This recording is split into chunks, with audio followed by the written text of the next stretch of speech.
Hello friends, welcome to our channel జేఎస్వికా blogs. ఈరోజు blog వచ్చేసి ఆలూ మిక్చర్ అండి. నేను ఆలుగడ్డతో మిక్చర్ చేస్తున్నాను. దీని తయారీ విధానం ఎలాగో వీడియోలోకి వెళ్ళి చూద్దాం పదండి. ముందుగా ఆలుగడ్డల్ని మొత్తం ఇలా పీల్ చేసి పక్కన పెట్టేసుకోవాలండి. నేను 3 తీసుకున్నాను ఆలు. ఇప్పుడు నేను ఆలుగడ్డల్ని మొత్తము పీల్ చేసి కడిగేసి పెట్టేసుకున్నానండి. ఇప్పుడు నేను ఒక బౌల్లో వాటర్ తీసుకున్నాను. ఇందులోకి కొద్దిగా సాల్ట్ వేద్దాం. ఇట్లా పొడవుగా కట్ చేసుకుందామండి. కట్ చేసేసుకొని మనం ఆలు చిప్స్ ఎలా వేస్తాం అలా చేయాలండి. చూస్తున్నారు కదా ఫ్రెండ్స్, ఇలా అన్నీ తురిమేసి పెట్టేసుకుందామండి. చూస్తున్నారు కదండి, ఇప్పుడు ఇట్లా అన్నీ నేను తురిమేసి పెట్టేసుకున్నాను. ఇలా అన్నీ ఇట్లా సెట్ చేసుకోవాలండి. ఒక 4-5 లేయర్స్ ఇట్లా సెట్ చేసేసుకొని ఒకేసారి ఇట్లా సన్నగా పొడవుగా చాప్ చేద్దాం. ఫాస్ట్గా అయిపోతుందండి. ఒక్కొక్కటితో టైం పడుతుంది కదా, ఇలా ఫాస్ట్గా చేసేసుకుంటే అయిపోతుంది.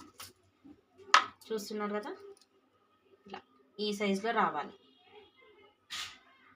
చూస్తున్నారు కదండి, ఇలా అన్నీ నేను ఈక్వల్గా ఒకే సైజులో చేసి పెట్టేసుకున్నాను.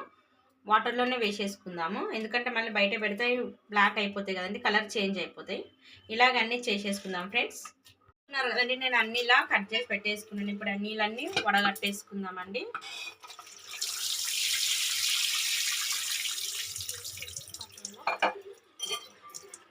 స్టవ్ పైన ఒక బాండి పెట్టేసుకున్నానండి. నేను డీప్ ఫ్రైకి సరిపడా ఆయిల్ వేసుకుంటున్నానండి.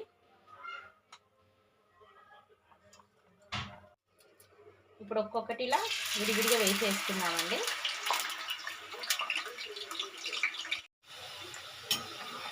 ఇలా తిప్పుతూ కలిపేసుకోవాలి. చూస్తున్నారు కదండి, ఇలా కలర్ చేంజ్ అయిపోయింది. ఇంకొద్దిగా కావాలి. ఫైనల్గా అయితే ఫ్రై అయిపోయినాయండి. నేను ఒక బౌల్లోకి తీసేసుకుంటున్నాను.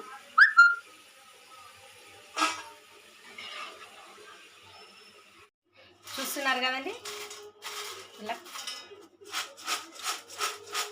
ఇలా క్రిస్పీగా రావాలండి. ఇప్పుడు నెక్స్ట్ వచ్చేసి ఆయిల్ పెట్టేసుకున్నాను కదా, ఇందులోకే ఒక్కసారి బాదాం అండి లైట్ ఇట్లా షాడో ఫ్రై చేయాలి.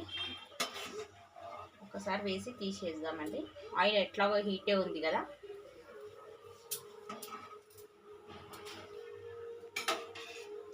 ఇందులోకి 1 by 1 వేసేసుకుందాం. నెక్స్ట్ జీడిపప్పు అండి.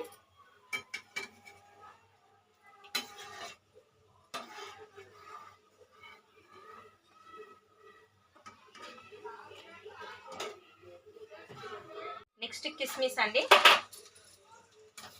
ఈ మిక్చర్ వచ్చేసి నేను స్వీట్ షాప్లో చేస్తాం కదా, ఆ స్టైల్లో చేస్తున్నానండి. చాలా బాగుంటుంది.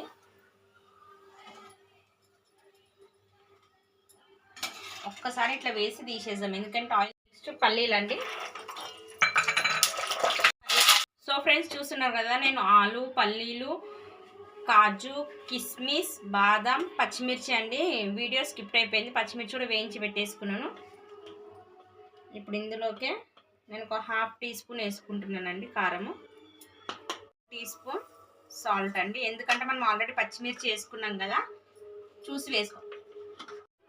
1 టీ స్పూన్ షుగర్ అండి వేసుకున్నాం కదండి. ఒక్కసారి కలిపేసుకుందాం. షుగర్ వేయాలండి. షుగర్ వేస్తే చాలా బాగుంటుంది టేస్ట్. ఈ మిక్చర్కి కంపల్సరీ వేయాలి. ఇలా నేను ప్లేటింగ్ చేసేసుకుంటున్నానండి. సో ఫ్రెండ్స్, చూస్తున్నారు కదండి, ఫైనల్గా అయితే ఆలూ మిక్చర్ అయితే రెడీ అయిపోయిందండి. ఈ వీడియో కనుక మీకు నచ్చినట్టయితే లైక్ చేయండి, షేర్ చేయండి, సబ్స్క్రైబ్ చేసుకోండి. మరిన్ని వీడియోస్ కోసం నా ఛానల్ని వాచ్ చేయండి. Okay friends, bye.